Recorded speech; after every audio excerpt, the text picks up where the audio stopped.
Hello, everyone, and welcome to our live discussion, Unreal Deals, AI Deepfakes, and Real Estate Fraud. My name is Rob Law, and before we begin, a few housekeeping notes. Everyone is on mute, however we want to hear from you.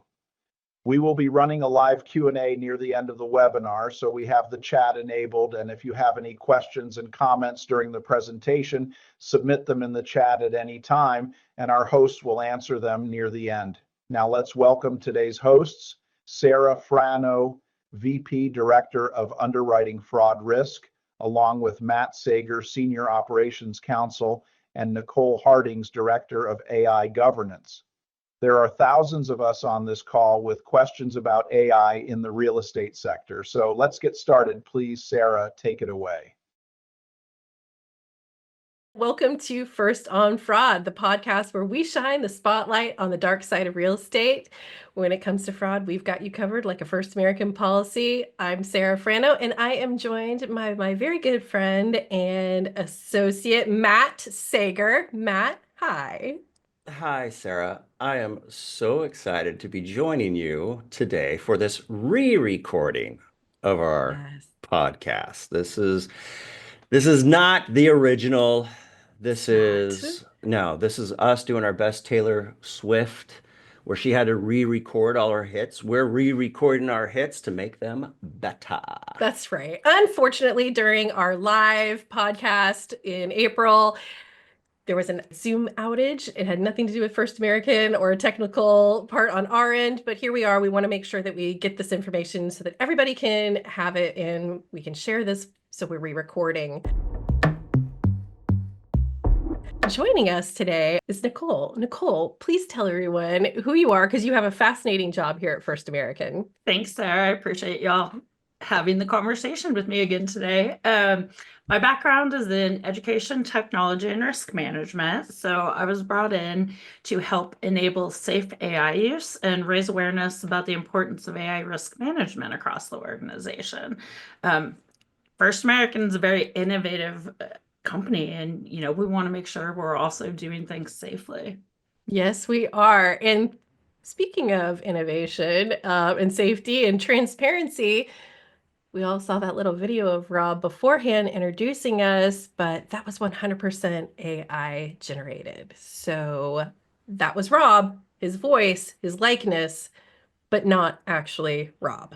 Thank you, Rob, for letting us use your voice and your likeness. And it was so easy to do. All we had to do is his voice is out there on the internet because he speaks. We were able to pull his voice off. His picture is out there available on the internet. We grabbed that, and within literally like 30 seconds, we were able to generate that video. Easy. And very, very easy to do. It just gives us a taste of what fraudsters can do because they're operating at an even higher level than that. So let's dive in. Nicole, can you kind of give us a crash course on AI or like a, AI for dummies, if you would?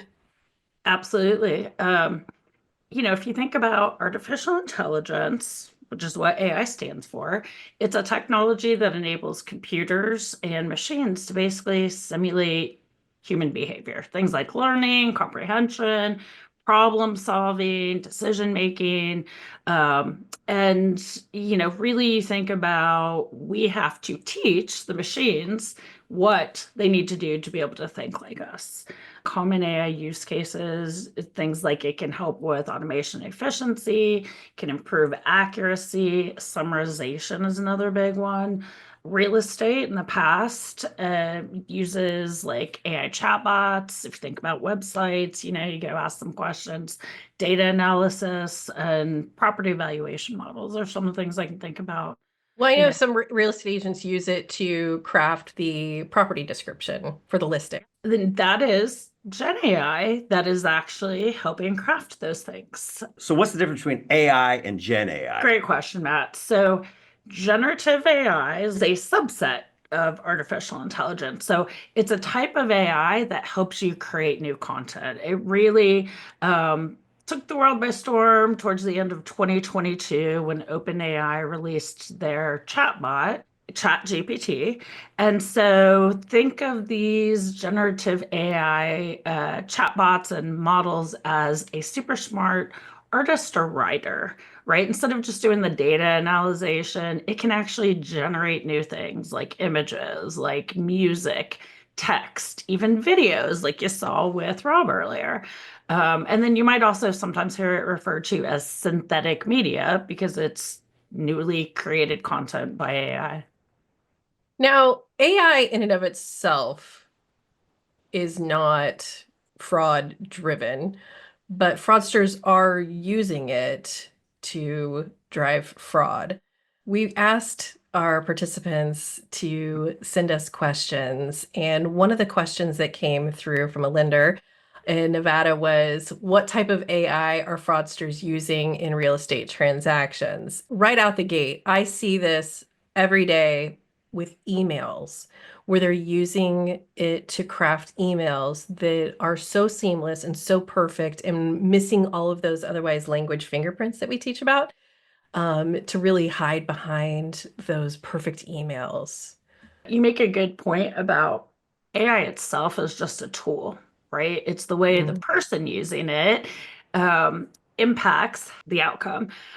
Think about just from the idea of how, writing an email, you, Matt, I might go into something like Copilot, right? We give it a clear goal, we give it a specific request, give it some context, and, then help guide like how it's going to respond. Well, fraudsters might do the same thing that you would do of, hey, let me, write me an email to a prospective client, give them some reason to click on the link to learn more information. And now you've just taken some of the scams that we've seen in the past, like phishing, and it's a whole new level because you don't have those same flags that people might have picked up on before. Are there certain telltale signs that an email or a listing was AI generated?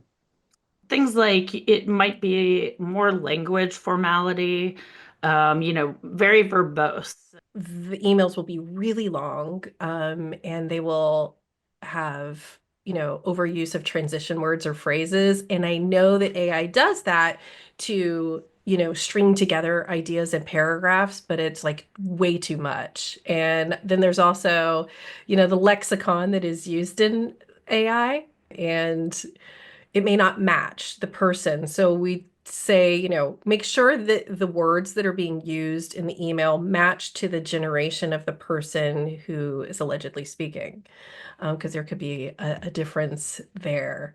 Nicole, is there any type of AI that is actually for fraud?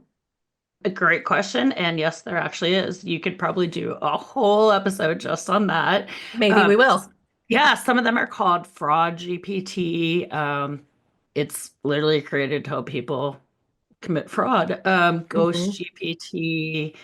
There's a whole market. Some of it's on the dark web. Others I've seen are through different apps that, again, are legitimate apps, but people will, use that as a marketplace to sell these fraudulent products.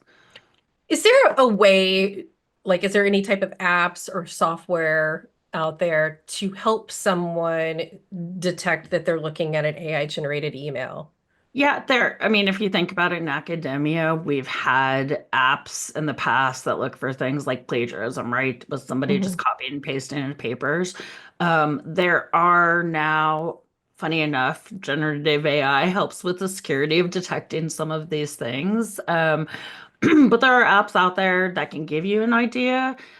Also note your email. Whatever your provider is, it might have its own protections. I use Outlook and I have trusted senders. I have like a block list. You'll see little flags where it'll tell you, hey, we think this might be a scam.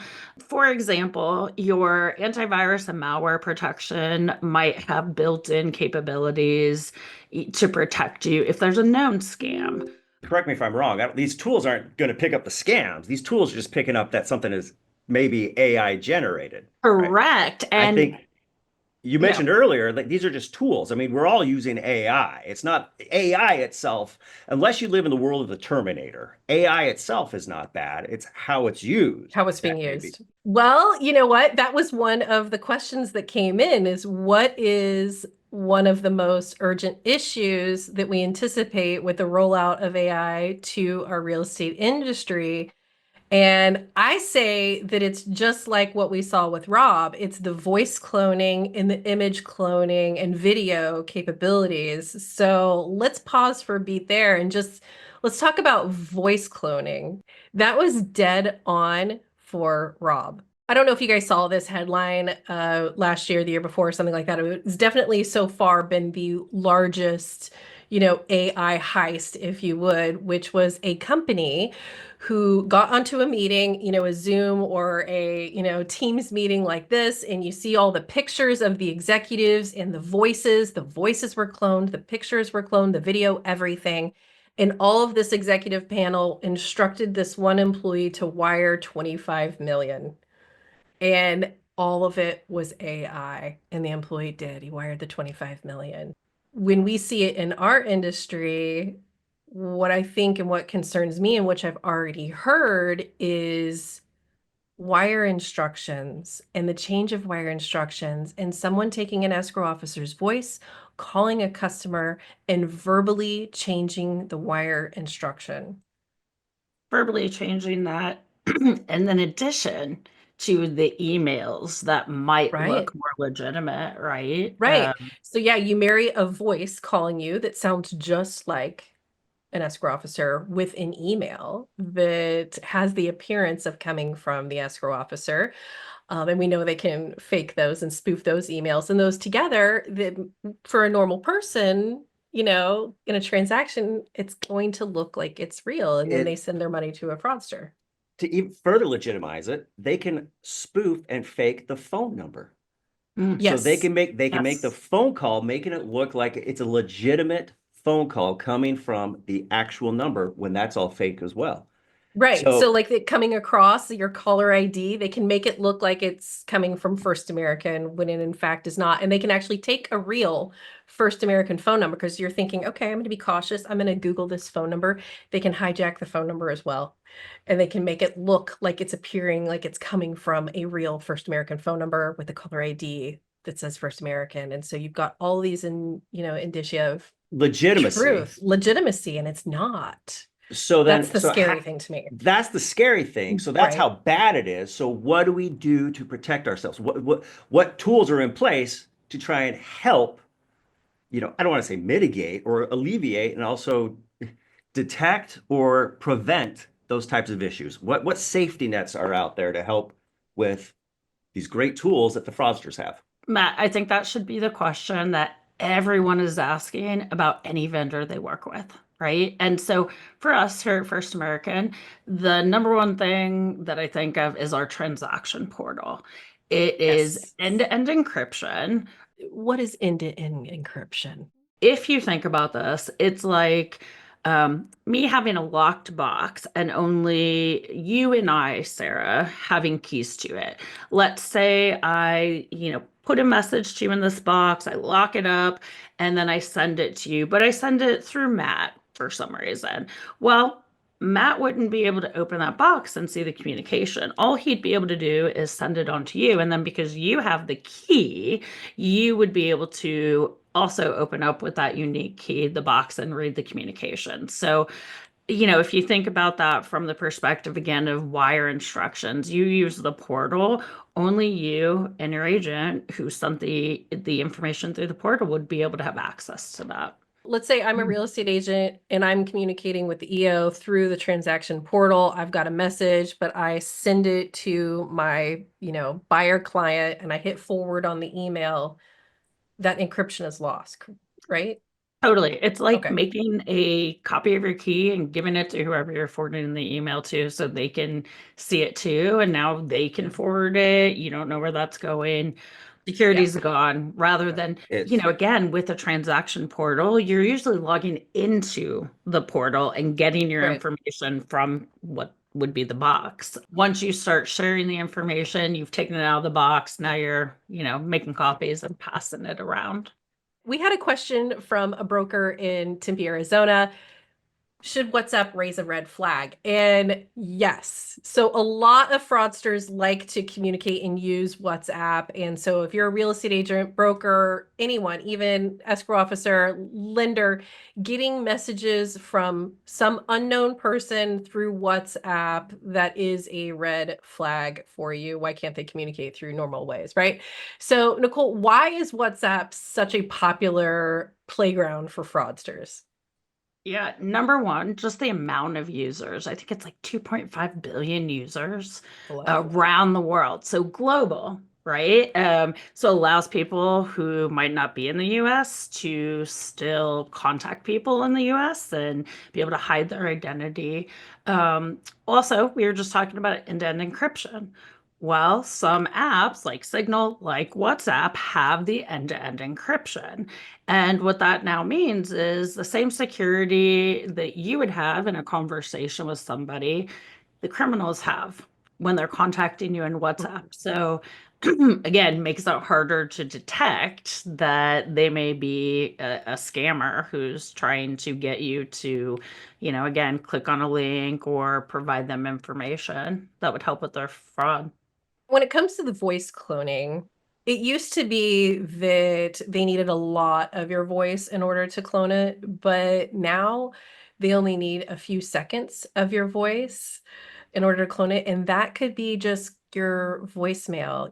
Hi, this is Sarah. I'm not available right now. Please leave a message. That's enough for them. If anything, or takeaway for our audience is it's so easy for them to take your voice and clone it. And so many people put themselves on social media. And we see a lot of these headlines around the voice cloning when it comes to fake ransoms. It sounds like your kid's voice and mommy, daddy, I've been kidnapped, pay the ransom, that type of thing. But that's what they're using the voices. And if your kids put their voice on social media in any way, they can just grab it and they use it very easily.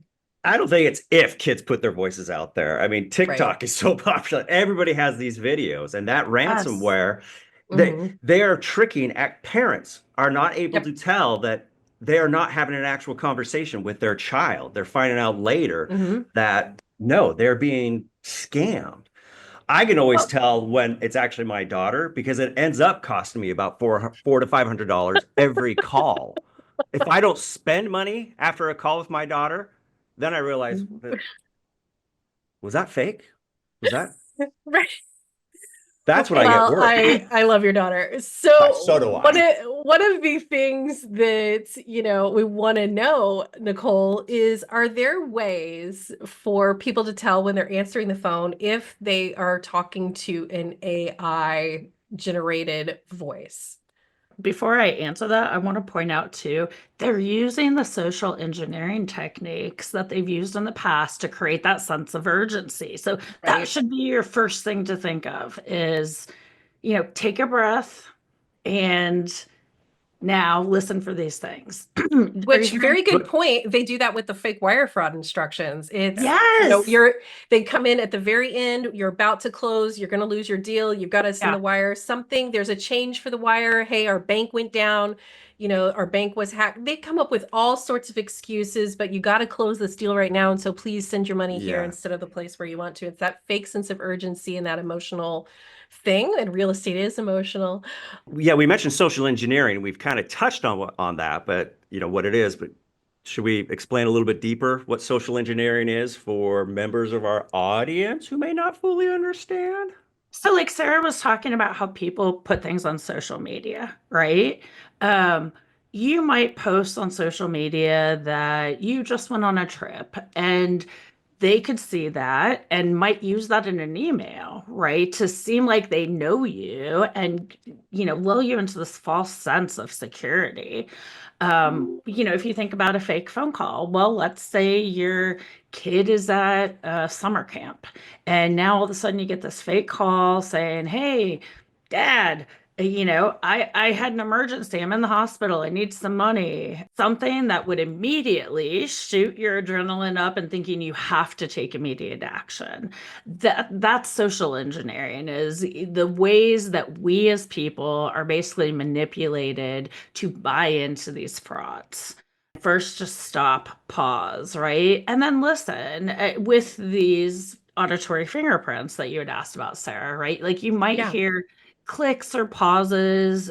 That's the Oh, is that like when I answer the phone and I just hear like click, click, and I'm like, hello, hello, and it's just click, click, yeah. click. Okay. That's usually some kind of like automated system, right? That like maybe was auto dialing you from could be again a legitimate call center or something. Right. You know, interrupt the speaker. If you interrupt them and then ask detail specific questions, right? That only they would know, not something common. A lot of the security questions, are things that you could find online for anybody. You can go look up people's genealogy. You could look at, Yep. histories of where their addresses have been. So ask something really specific. Ask open-ended questions because again, those scammers probably aren't going to be able to answer a question about, hey, what was the topic we were talking about last Friday at lunch? Can you refresh my memory? If they use slang or colloquialisms, that doesn't seem like something the person who's calling you would say. I know with the AI generated stuff too, that because we've all gotten those calls, whether it is legitimate, a company's using it as their spam calls, those AI generated voices, that they are so perfect. Yeah. And if you're talking to a live person, it's not perfect, right? As seen in this podcast. Right. Well, and most importantly, we should have started with check your caller ID and maybe call back on like a trusted number to make sure, right? Like Matt, you mentioned they can spoof numbers now, they can spoof Right. where things come from. So don't just say, oh, it looks like it's coming from so and so. Now I trust that it's them. Like, really, we should have zero trust and always verify. Well, This rolls in, and I'm sorry to interrupt you, Matt. That's how you know this is not AI. oh, Um, I'm used to it. so one of the questions that came in during the live session was the government site Do Not Call is not working because I'm still getting more spam calls. Why is that? And when that first question came in, I was like, this doesn't quite fit with what we're doing. But then very quickly, I realized, no, this is exactly what we're talking about because the answer is fraudsters do not follow the law. That's the whole thing. They're Yeah. committing crime. So they don't care about the do not call registry. So if you are on the do not call registry, you have spam filters on your phone, you have, it comes up as, a spam call. You can't just trust the government's do not call registry, your spam filters, or your caller ID because as we keep talking about, they can spoof that. And so it could look Yeah. legitimate.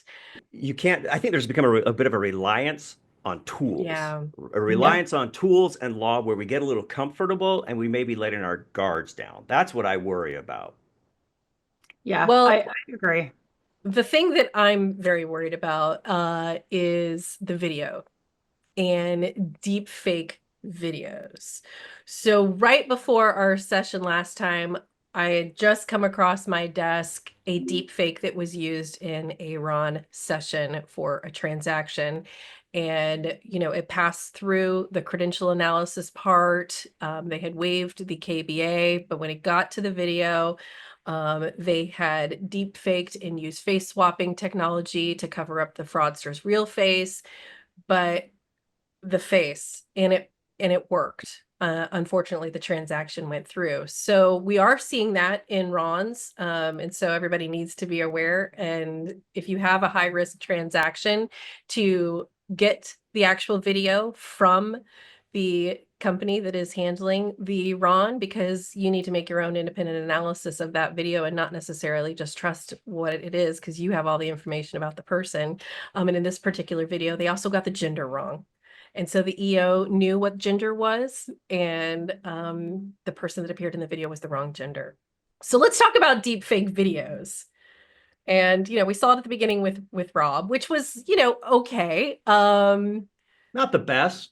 Not the It, pa- best, it was impressive. It was good. but what they're using out there is stellar, right? Well, not only that, in recent news, they found like what, 3 out of 4 people recently were tricked. They were presented with deep fakes, and 3 out of 4 people could not tell that they were deep fakes. That's how good it's gotten. And not only how good it has gotten, I think how much better it's going to get, such that Yeah. I think it's not going to be 3 out of 4 people can tell if something is a deep fake.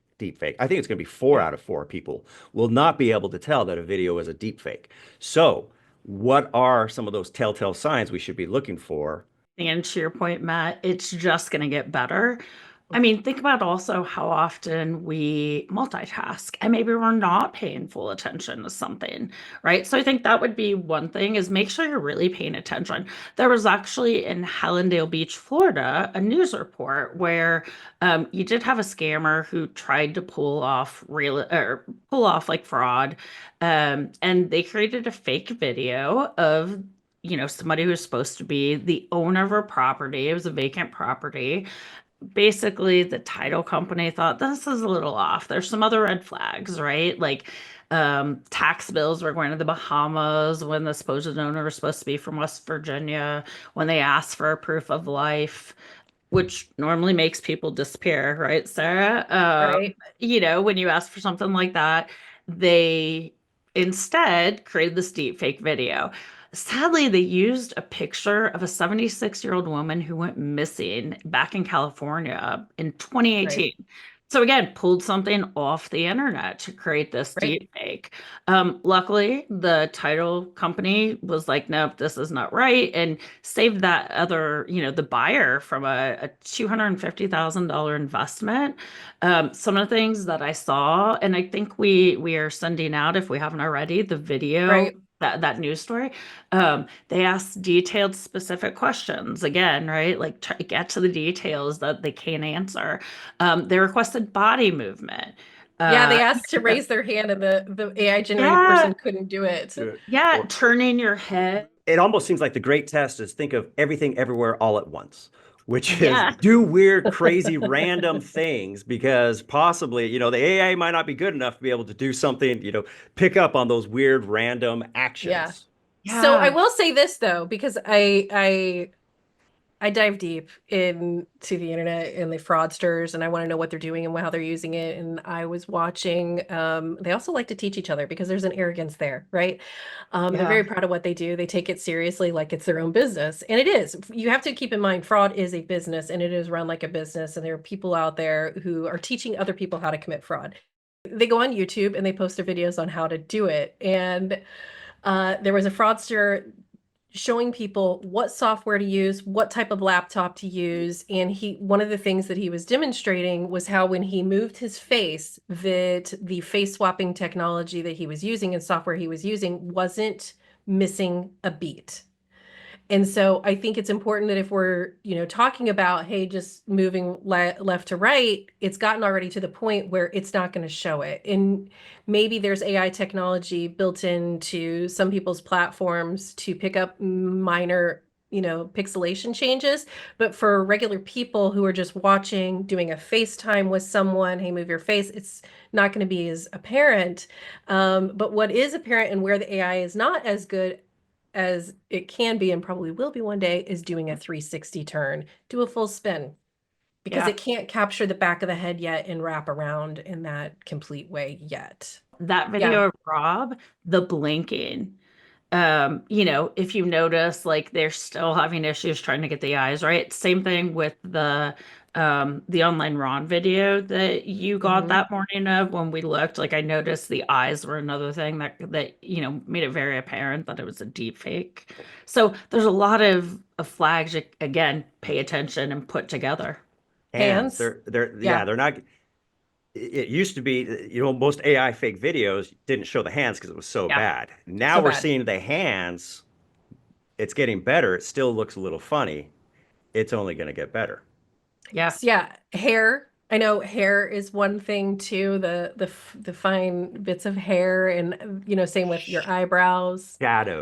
Shadows and lines. I mean, I Yeah. think a deep fake would have, there's definitely a weird lighting we all have that I don't think Right. when the deep fake is currently making those, it doesn't have these odd lightings. Everything looks perfect. Well, and one of the things that I noticed in the deep fake that was just sent to us last week from the Ron was there is a gap in between the face swapping person and the background in here, and you can see some of the background basically filtering through. So it hasn't captured the person completely and wholly. Kind of like if you're doing one of these and you do blur out your background when you move, you're going to get, artifacts of the thing underneath that's actually behind there. So looking for that type of things, but you have to be looking. And Nicole, to your point, a lot of us are moving at a million miles an hour with, multiple things happening at the same time. And so we have to stop ourselves when we get into these situations in our transactions and actually focus on the video at hand and look for those type of details, the glitches or the loops, inconsistency, the lighting, missing those shadows, the blurry, the distortions, any kind of gaps or any kind of inconsistencies with the hair and the eyes and the voice. One of the things that we noticed in the video from last week too is that when the person was talking, their mouth wasn't moving. There was a difference between the two. Why does that happen, Nicole? Yeah, so that again is the processing of think about you're taking the sound, you're recording that, and then you have a machine that's analyzing it and then trying to recreate the exact same sound. That all takes one, a little bit of time to happen, but then starts to become mechanical and sound mechanical because of the way it's being processed. Interesting. So is there software to detect AI video, or is there AI to detect AI in a Yeah, video format? there is a lot of work that is going on. FTC actually did um, a contest, I guess I would call it, last year, where they ended up with 4 different winners that were different ways that you could possibly detect deepfake generated AI.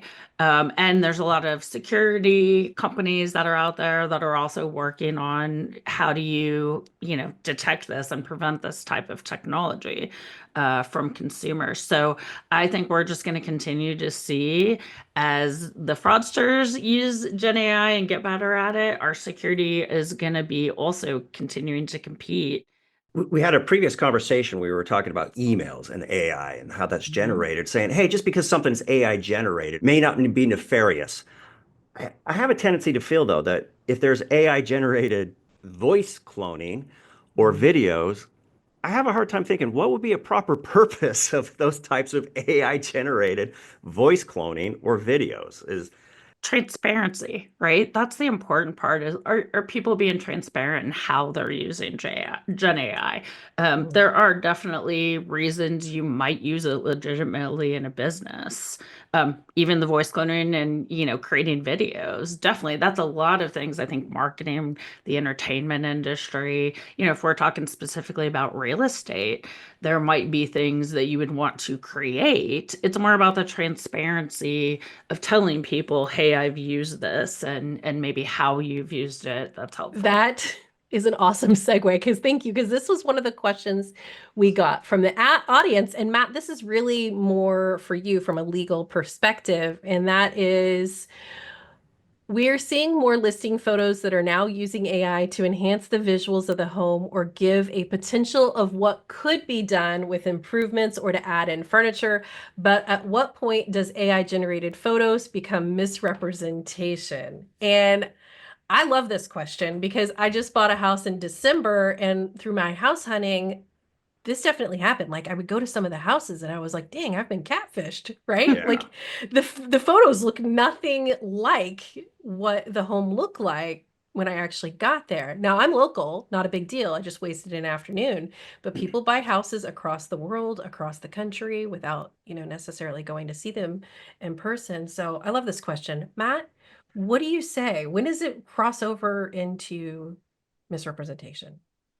That's a great question. So I can understand this idea that you want to have a form of a representation of what the property might look like. Well, that's a problem because you are most likely misrepresenting what the property actually is. So a misrepresentation is made when there is a reliance on that statement of what the property should look like, such that, let's say I take a photo of my house and there's a really hideous, let's say a pole. I've got electrical poles in my backyard and I Right. remove those. Well, that is a mistake. That would be a misrepresentation because now I'm not showing you what the property would look like. I'm not showing you what the property is. There are electrical poles in my backyard. And if I take those out, that's a misstatement. That is a misrepresentation. Here is some staging.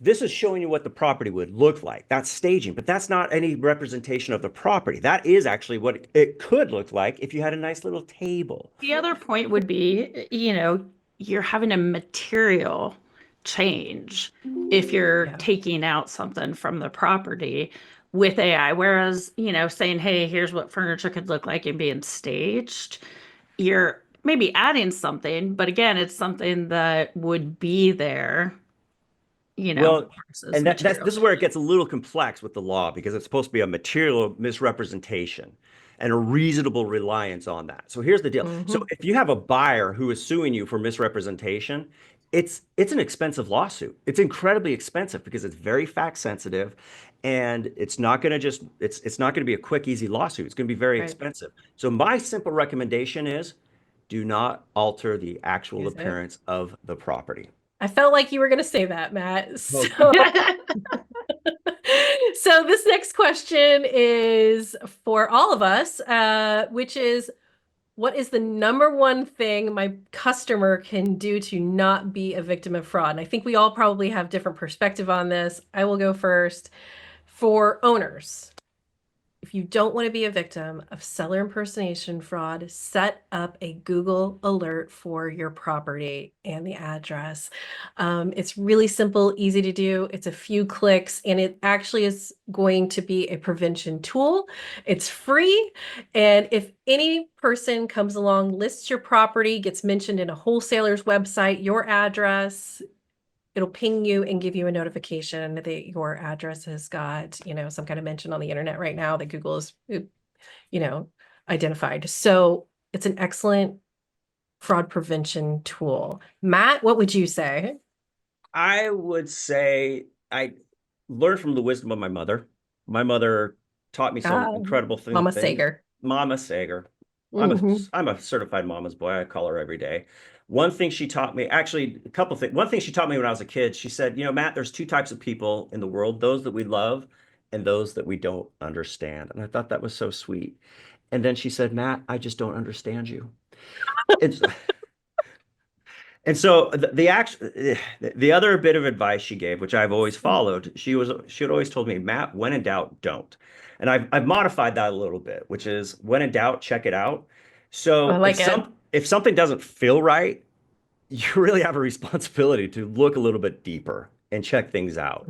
Especially when it comes to, the two types of fraud that we see so prevalently, wire fraud and impersonation fraud.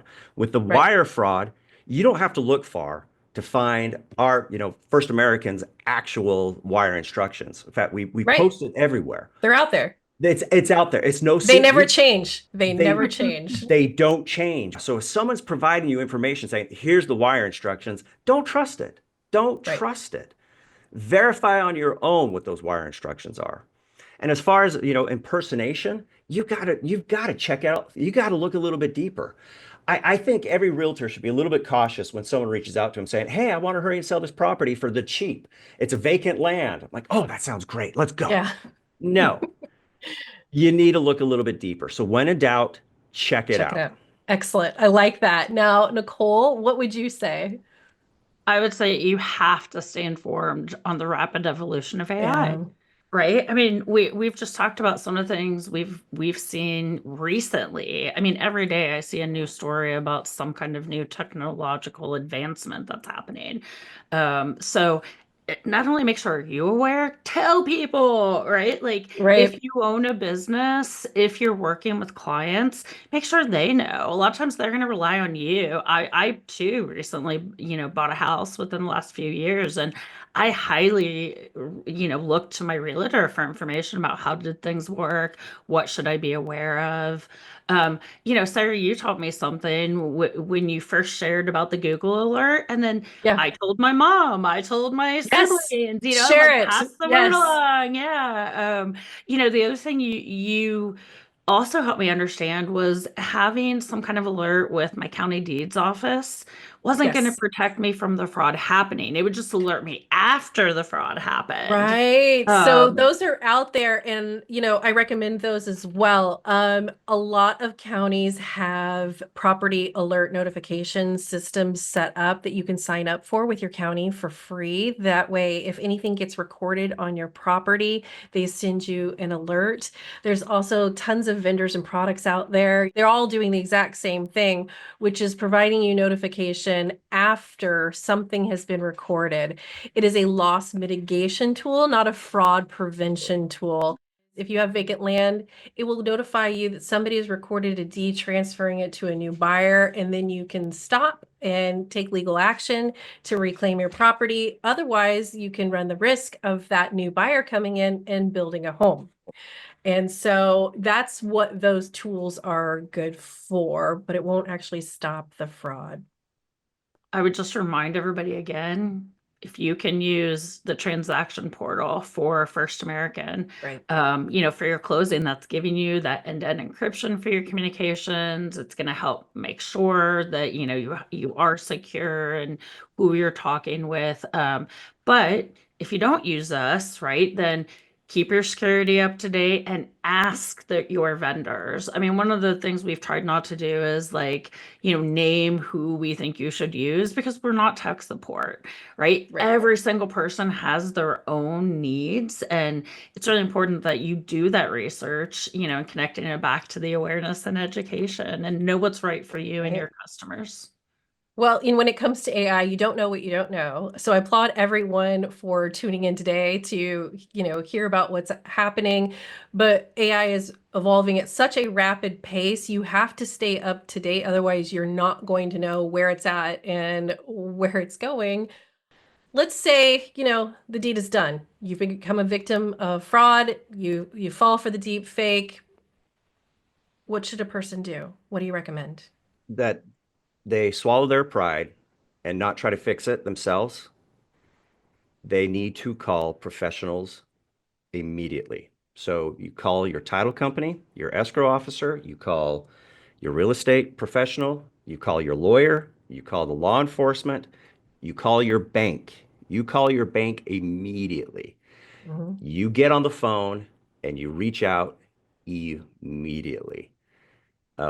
If you In the FBI, the the FBI, don't forget the FBI. law That's enforcement, yes, I law think enforcement in general, but law FBI enforcement in has, general, the yeah. FBI has good tools. Mhm. But I think one of the best tools is if you found that you may have diverted your funds to, a fraudulent account somewhere, you call your bank immediately, because they might be, if it's soon enough, they might be able to pull it back. Banks have gotten a lot smarter and a lot better about realizing how prevalent wire fraud is. Right. So they have tools in place that may put pauses. So the important thing is to act immediately. Don't try to fix it yourself, and call everyone Yeah, and you have to immediately. say wire fraud recall, not just a wire recall. It has to be a wire Wire fraud fraud recall. recall. Right. Okay. Excellent. Good. Contact your law enforcement and act very quickly. Call all the professionals in your transaction. Nicole, is there anything else that you'd like to add before we wrap up this podcast? Give us some parting thoughts on AI and real estate and where it's all going, and any thoughts you want to share. Sure. Deepfakes are going to continue to get more sophisticated. That is just a given. So, the detection methods will continue to get better also, but keep in mind, these are a lot of the same scams that are being run, just with these more sophisticated methods. That's why you have to educate, and again, go educate yourself as much as you can and pass that along. The more that people know and are aware of deepfakes and what is currently happening right now too, right? Like that's something you'll see on the news, like a scam just takes off. You'll be better equipped to then spot it and avoid it. I mean, I know have y'all got the toll texts? Yes. Oh, Yeah, Yes. I saw that in the news before it happened to me. One, I Right. don't drive on the toll roads here, but I live right next to one. So Right. I could have very easily been like, this is a mistake, and clicked on it to try to fix it. But I read the news and, Mhm. see what's out there.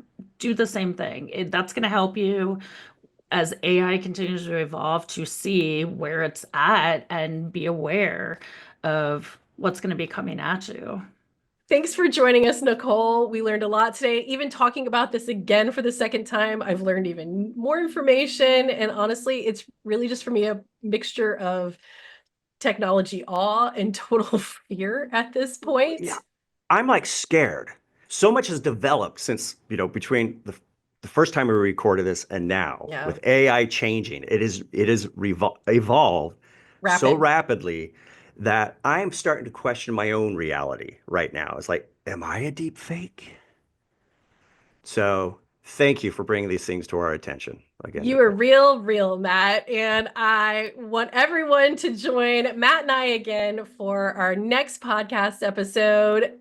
We will be back every single month with these. And while this was our special, live one that we did to kick us off and the First on Fraud podcast, keep in mind our future episodes will be what I like to call snack size, bite size fraud that you can listen to on your way to go somewhere else. So quick bites, not hour-long episodes. So please join us. You can find First on Fraud on our website, linked in the chat, or via YouTube, Spotify, Apple, Google, Podbean, Podchaser, and iHeart Podcasts.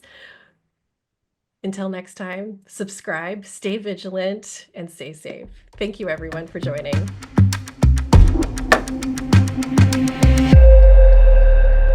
This episode is copyright 2025 by First American Financial Corporation, all rights reserved.